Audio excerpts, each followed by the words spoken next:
Welcome back. Today I'm going over a Redfin article, which is dated 21 January 2025. And the headline is Home Prices are Rising in Every Major Metro for the First Time Since 2022. By the way, if you see any value from this video, please like and subscribe to my YouTube channel. All right, thank you so much. Let me go over the headline. Home prices, according to Redfin, rose from a year earlier in all 50 of the most populous U.S. metro areas in December, the first time that has occurred since May of 2022, when the pandemic home buying frenzy caused prices to skyrocket. If you could look at this chart, it'll show you very consistent home price increases. We only did a slight dip back in March 23. If you remember late in the 2022, the second half of 2022, when the mortgage rate was increased from 3% nationwide to like 8%. So that period really had that created the volatility of the mortgage rates. In fact, since late 2022 until the end of 2024, we're talking 2 years of mortgage rate volatility. At the end of the day, the Federal Reserve, they broke the housing market. It took them too long to raise the mortgage rate. The historical low rate that we have experienced from the middle of 2020 at the onset of the pandemic until the middle of 2022, where the mortgage rate came all the way down historically to like 3% or even less than 3% to some people, that caused bidding wars, that caused skyrocketing home prices nationwide. That situation is unsustainable. Then when the Federal Reserve pivot in the second half of 2022, and they started to raise the interest rate, albeit too late, in my opinion, that's what we're seeing right now. That's what the last 24 months of the housing market has been very challenging, very volatile, to say the least. And the mortgage rate, it is what it is right now. It's around 7%, a little bit higher than 7% as I'm recording this in January of 2025, around mortgage rate around the low 7%. So skyrocketing home prices and elevated mortgage rate has caused the housing market to be upside down. It has created a home affordability situation where we have not seen in the past 30 years. So the American dream is pretty much dead. And the median home prices are in excess of 400,000, and and then with the mortgage rate of at least 7%. So if you want to try to buy a home with 10 or 20% down payment on a medium home price of a home around $400,000, your monthly mortgage payments could be at least $3,000. And now it could be more than $3,000 because if you have not heard, the insurance premium is going to skyrocket due to the wildfires in Los Angeles and hurricanes in Florida. And the insurance premium will be raised across all consumers, not just on select few of those homeowners that are affected by the weather conditions, right? So the risk, the insurance company is spreading the risk to all the consumers. Everybody's pocketbook will be, well, you will get a hit out of it. So we get hit, higher insurance premium. So for the foreseeable future, even if you think you can afford to buy a medium price home in the US, which is around 400,000, your mortgage payment will be more than 3,000, will be $3,100, $3,200 on top of the 20% down payment you need to buy a primary home, the medium price. Now you're seeing why it's very difficult for anybody to buy a home these days. So in essence, we have a renter's nation going on. More people are renting now than ever before in the past 3 decades, at least in history of the U.S., which is very depressing, very disappointing. We're going to see a renter's nation for the foreseeable future. A lot more people will be renting than ever before. Very sad. Let me go on with the next paragraph. Places that have long been known as affordable places, like the Midwest, Cleveland, Milwaukee, are now seeing double-digit price increases, and that's after home prices has already skyrocketed during the pandemic, said Redfin senior economist Elijah De La Campa. He goes to say affordable housing have had become harder and harder to come by. Even places that saw some price relief last year, like Texas and Florida, are now seeing prices tick back up again. We're talking Texas and Florida, even though they have a lot of excess inventory in the past year or so, their home prices is getting higher. At the end of the day, the pent-up demand are still greater than the supply of homes these days. Economics 101, when demand is greater than supply, it'll put upward pressure on home prices. And that's what we are seeing so far in 2024, 2025. That's why Redfin are reporting this article that virtually all the major metros, that the top 50 metros that Redfin has tracked, have increases in median sales price year over year. Furthermore, home prices soar during the pandemic as record low mortgage rates fuel home buyers' demand, and then fell in 2023 when rates climbed back up to a two-decade high of around mid-7s to 8%, as I alluded to a moment ago. Last month, home prices posted the biggest gain in nearly a year, jumping 6.3% year over year to a median price of $427,670. And home prices are rising fastest in the Midwest and slowest in Florida.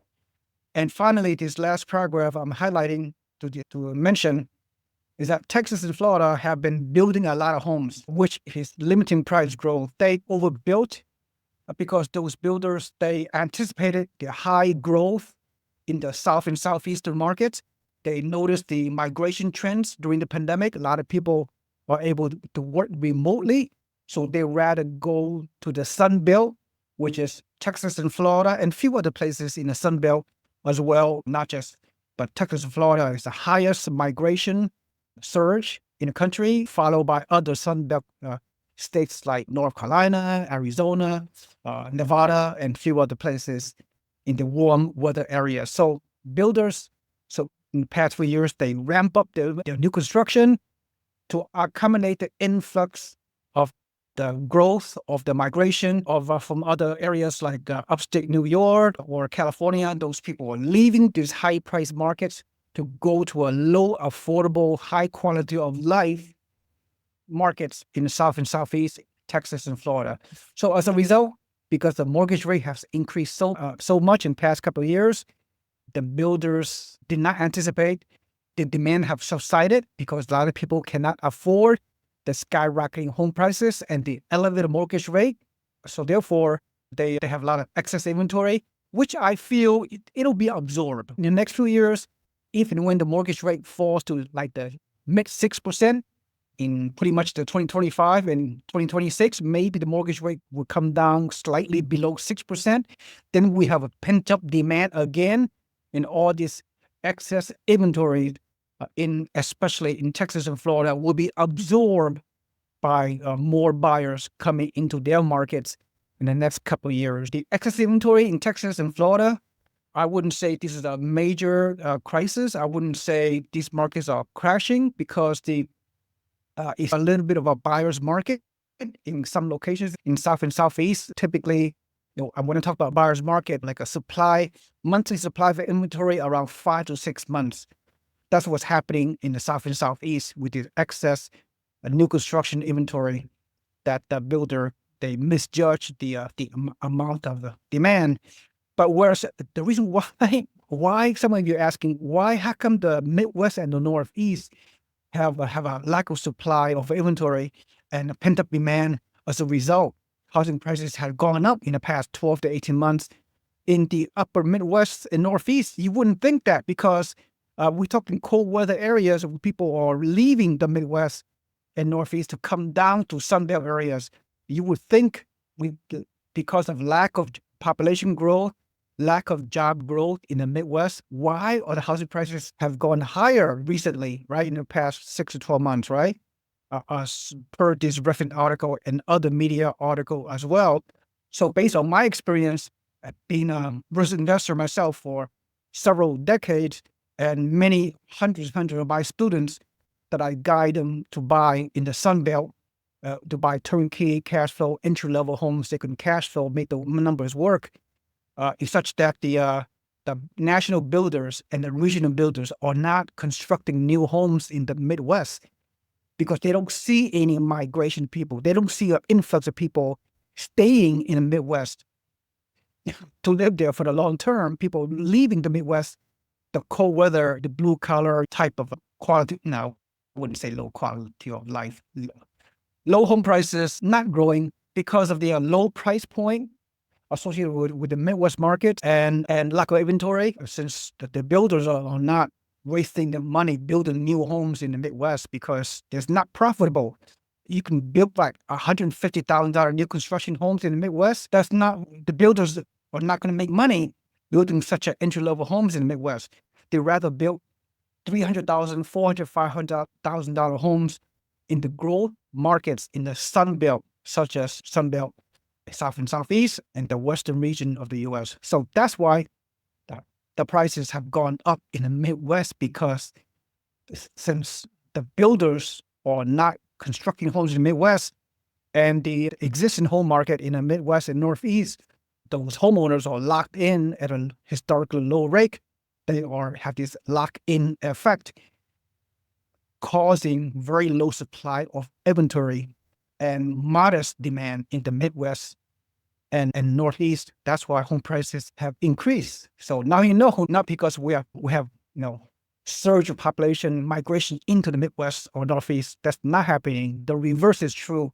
I believe the migration from the high price markets in California and Pacific Northwest and Chicago and the Northeast, they will continue to come down to the Sun Belt. Be it the migration pattern will be slower because of the remote work is not 100% anymore. Is a semi-remote. So people have to go back to work in the Midwest and Northeast.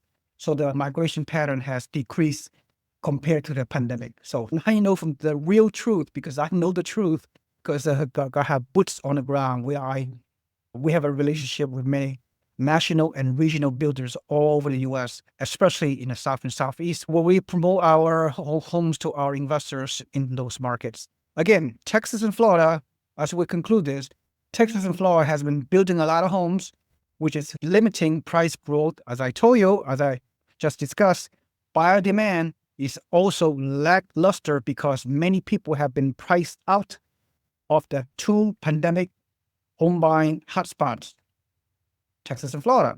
And in Florida in particular, insurance and climate crisis have put many house hunters on the edge. Add on another layer of challenge, insurance crisis, hurricane, skyrocketing insurance premium, but not every location, not every neighborhood.